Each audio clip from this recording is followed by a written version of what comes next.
Hello, welcome or welcome back to the YarnNYarns YouTube channel. My name is Angela and all the places you can find me should be linked in the description box below this video. Here on the channel you'll find me chatting about my adventures in knitting, spinning, crochet and weaving, all of the fibre related things. Welcome to day 8 of our 12 cast-ons adventure 2024. If this happens to be the first video that you are watching here on the YarnNYarns YouTube channel, you are most welcome. We always love to have new YarnNYarns community members join us here. If this is your first visit, you might not know what the 12 cast-ons is. Each year I spend some time between Christmas and into the new year casting on 12 new projects to hopefully set myself up for the coming months, years making. I work on a project for one day and I share my progress in a little vlog, so I announce the project and do a little bit of knitting, and then I come back and share with you what I've managed to get done in a day's worth of knitting. If you're interested in finding out more, if you go to the main channel page on YouTube, there are playlists for previous year's cast-ons, and also if you want to catch up with what I've already cast on this year, you'll find a playlist for this year's cast-ons as well. Day 8, as I mentioned, we are getting to crunch point now because, as always, 12 projects just never seems quite enough. I have such a huge list, I don't know about you, of things that I really would like to cast on.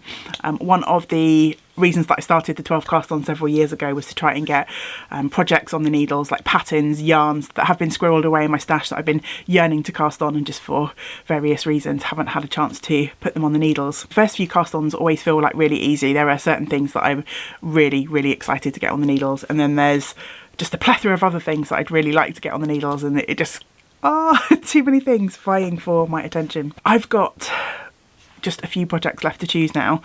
And there was a couple of things that I thought about starting today but need a little bit more prep work from me. I've got a couple of possible projects to work on with my hand spun yarns. I just need to finalise those, whether I'm going to definitely go ahead with those, and if I am, which yarns of my hand spun I'm going to use. I've got one project that involves a bit of colour work and I just need to do a little swatch for colour. I'm playing around with different colour combinations. I really like to try and get a swatch done so that I can figure that out before I cast it on. So yeah, I was almost at a bit of a loss today as to what I wanted to start. And then I was out for my morning walk this morning and it occurred to me that I haven't yet cast on anything from the yarns in my self-destructing yarn basket. And again, this might be something, if you're new to the channel, you're wondering what on earth I'm talking about. Back a few months ago, it might have been May-ish time, just before the summer I think, I picked out some skeins from my stash that I have been hoarding for a while, and I've given myself a year to either cast them on, or if I haven't cast them on within that year time frame, I shall be destashing them, letting them out into the world. So I had a little rummage through my self-destructing yarn basket and I had a little look at my patterns in my Ravelry library, and I think, well, I know I'm going to cast on with these two skeins of Gloriousness from Colourful Creativity, my lovely friend Caroline. I have two skeins of their Coral Reef colourway, put my teeth in, and it's just this beautiful yarn with kind of speckles and pops of colour. There are oranges, yellows, pinks, purples in these two skeins. Now, I originally bought these to knit a cardigan project that I have since decided I'm not going to knit. I had these paired with some other yarn that I was going to knit a stripy cardigan, but I'd since decided against that cardigan and I destashed some of the yarn that I was going to pair with these. So I was having a little look in my Ravelry pattern library, and one of the patterns that I really wanted to cast on for ages is the Elton by Mohair Locatelli. Now, there's a cardigan version and a sweater version of the Elton. Let me just pull up one of those. I think I'm going to do the sweater version. Surprise, surprise, if you know me. You know I am mostly a sweater knitter rather than a cardigan knitter. I should have had this prepared before I switched record on the video, as always, shouldn't I? Okay, so this is the pattern picture of the Elton pullover on Mohair's pattern page. So if you have seen this sweater before, I don't think it necessarily shows particularly well in that photo because the two yarns, or the colours of the yarns that Hohi's chosen for that sample, are quite close together. But it's a alternating stripe with some 4-ply yarn and some mohair. It's quite an oversized sweater. I think the pattern recommends about 16 inches of positive ease. Now, when I had a look at the pattern, I would need 3, possibly 4 skeins of fingering weight yarn to knit a pattern that's that oversized for me. And of course, you might be thinking, hey, you've only got 2 skeins of yarn. So I'm going a little bit off piece. Hopefully this will work out. I have decided to knit a slightly smaller sweater, so less positive ease. There'll still be some positive ease. So I am going to knit the biggest size that you can get out of 3 skeins of yarn. Now you might be thinking, and you still only have 2 skeins, what's going on? Well, my thinking is there are so many colours in these skeins, so I'm going to start knitting my sweater with these 2 skeins, and I will go obviously until these 2 run out. And then I thought I would bring in a 3rd skein, something that's probably solid or semi-solid, and I will pick out one of the colours from this colourway. I'm thinking maybe purple, possibly orange, surprise surprise. And I will finish the bottom of the sweater in a solid or a semi-solid colour. So there'll be these sort of speckly pops of colour at the top, and then I will finish off the bottom of the sweater with a solid colour. That's my thinking. So I'll be able to hopefully use these 2 out of my stash, and maybe another skein from my stash as well. I've decided not to pick the colour that I'm going to finish the sweater off with, because I thought actually it might be quite nice to actually start knitting this up and then decide which of the colours that either stands out the most once I've started the stripe, once I've started the sweater, or which colour kind of speaks to me the most, and then sort of decide as I go on. So those are the plans. Now for mohair, I had a couple of options. There's one that's really making my heart sing, but I think if I go with it, it kind of decides what colour I will be finishing the bottom of the sweater with. And there's another which is more neutral, which will give me the option, I think, to choose my colour at the bottom. So let me explain a little bit further. So I have a couple of balls of this, which is Rowan Kid Silk Haze, and it's a very neutral, sort of really light grey, I guess you would call it. So that would give me a nice kind of neutral stripe. I think that would allow me to choose whatever colour I wanted to finish the sweater off with. The one, of course, that's really making my heart skip a beat is this bright orange. Are you surprised? No. And part of me really wants to go with that. I love it. Anyway, but I think if I start my sort of mohair stripes in this orange, then that pretty much predetermines that I'm going to use an orange at the bottom of the sweater. I think it would look maybe a bit strange if I start off with orange and then go into a different colour. I don't know. So what I think I'm going to do before I properly cast on is spend some time. I'm going to wind up one of these skeins, or both of these skeins first, of course, so I can start knitting. And I might actually knit myself just a teeny tiny little swatch for colour, 20-30 stitches, and I will do a few sort of alternating stripes with the grey mohair and a few alternating stripes with the orange mohair, and just see which one really takes my fancy before I cast on. And I think that won't take me too long. I don't think it will have too big an impact on what I can get done today. Elton Pullover by Hohi Locatelli is going to be my 8th cast on. I should have a reasonable amount of knitting time today. It's Sunday the 14th. Yeah, 14th of January as I'm recording this. I have been out for my walk. It's a very bright but extremely chilly day, which is why I'm wearing all of the woolies. I'm not really coordinating, but I'm staying nice and warm up here in the chilly craft attic. That is the main thing. So yeah, it's a good day to stay inside and knit.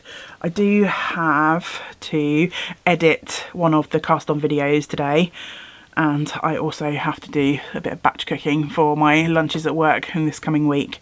So there's a few other things going on today, but mostly it should be a stay inside and knit day. We'll see how we get on, as always, I guess.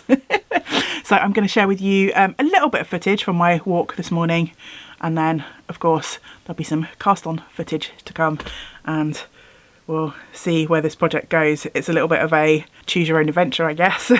At the outset, I'm not quite sure what the project will develop into, what it will look like, but it's fun to play and experiment along the way, isn't it? So let's get winding some yarn and find some needles, and let's play around with some mohair stripes.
Time to update you on my progress with my Elton sweater, and of course before I do that I will update you with some of the wonderful cast-ons that have been going on in the wider Yarn and Yarns community since we last spoke. So there's still lots and lots of cast-ons going on, which I'm just so thrilled about. It just makes this whole make-along just so much more fun for me to hear about all of the wonderful new projects that are going on to everyone's needles, hooks, looms, spinning wheels. So Tracy has started a caribou crossing sweater. Shona has started a sari silk jumper. Louise has 11 cast-ons on the needles so far, and her latest were some Fibonacci socks, a mallow shawl and a velour. Both of those, the shawl and the sweater, were hand-spun projects, which is just amazing. Beverly has started some socks, which will be a gift. Mary has been spinning for a shift, which is a pattern by Andrea Mowry, and has also cast on pressed flowers cardigan, alpine bloom hat, classic ribbed hat and a green sweater. Alison has most recently started a pair of underwing mitts and a Harlow sweater. Susan has cast on all of her 12 projects, so thank you so much for joining me for the full 12 season. That just always makes me smile extra wide when folks are able to join in with the full 12. I know it's not something that everyone would be comfortable doing, but yeah, it always brings a smile when I know that there are people out there who are in the 12 adventure with me. So Susan has cast on a vest, 4 pairs of socks, a shawl, a cowl, a headband, a sweater, a tank top, a pair of mitts and a mystery or a miscellaneous piece of colourwork knitting, which she thinks she will turn into a cushion cover. Viv has been casting on every Sunday in January, which is a lovely idea, and I so far cast on 2 pairs of wrist warmers, which she's also finished, a arboreal sweater, above the city cowl and a pair of vanilla socks, which is amazing. Tracy's recently cast on her 7th project, which is a daft cardigan. Ruth has cast on her 10th project, a handspun woolen honey sweater, and Pip said that she is just about to cast off her first cast on, which is a rug sweater. So those were the projects, the comments that I was able to catch up on. There is still some more that I need to go through, so if I didn't mention your cast on, then maybe in the next video, hopefully. My project for the day, my Elton sweater. If you kept an eye on the little sort of video montage, you'll see that I did end up doing a little swatch with the different colour mohairs, and I meant to do a voiceover, but I don't think I'm going to have time to do a voiceover, just to explain, because I've ripped the swatch out now. But as much as I loved the bright orange, I felt like it was quite dominant, and although the sort of grey, the pale grey sort of blue colour is sort of fairly subtle and neutral, I feel like it's allowed the pops in the colour pops in the yarn, the beautiful coral reef colour by Colourful Creativity. I felt that those were standing out a little bit more, so I decided to go for that grey, and I cast on the project for real now. So I ripped that swatch back out because I wanted to be able to use every single last scrap of the coral reef yarn, and I managed to knit myself a few stripes of my Elton, so there's not too much to show, but it's a fair whack of knitting because the row's fairly long. So yeah, I did the little short row section at the top and then a couple of the mohair stripes, so I think it's going to be a really lovely project to work on. The rows do take quite a long time, even though it's a relatively loose gauge for a 4-ply. Knitting this on 3.5mm needles. Yeah, there's just a lot of stitches and fine yarn, so I think this project will probably be with me for a little while to come, but there's no rush, and it will be fun to see how this one develops and what colour I might choose to finish the sweater off with. I was actually having a little look across at my yarn stash before, as I was setting up the camera, and I've spotted a skein of yellow yarn in there that might be just the right sort of colour to mix with the pops of yellow and orange in here, so I've already started plotting and planning and trying to identify some things in my stash that might work well when I get to the bottom part of that sweater, but that is a long way off yet, as I don't need to worry about that just now. I'm just so easily distracted. So yes, that is everything for day 8 of our Cast On Adventures 2024. I've still got a couple more videos to edit, and I've got 2 cast-ons left, so I've cast on 10 of my 12 so far, so I'm a little bit behind with the editing, but it's fine, it's fine. I've got 2 more projects to try and narrow down, but of course there will be more cast-on adventures to come, so we will be up to cast-on number 9 in the next video, so I hope you will join me for that video. In the meantime, please do let me know in the comments below if you are still casting on, if you've finished your cast-ons, or if you're just working on your works in progress. I love to be inspired by everyone else out there and hear about what you have got on the needles. I hope you will join me for the next video. Until we do get to spend time together again, I hope you get to do some of the things that you enjoy. Great big woolly hugs to you all. Bye for now. Bye.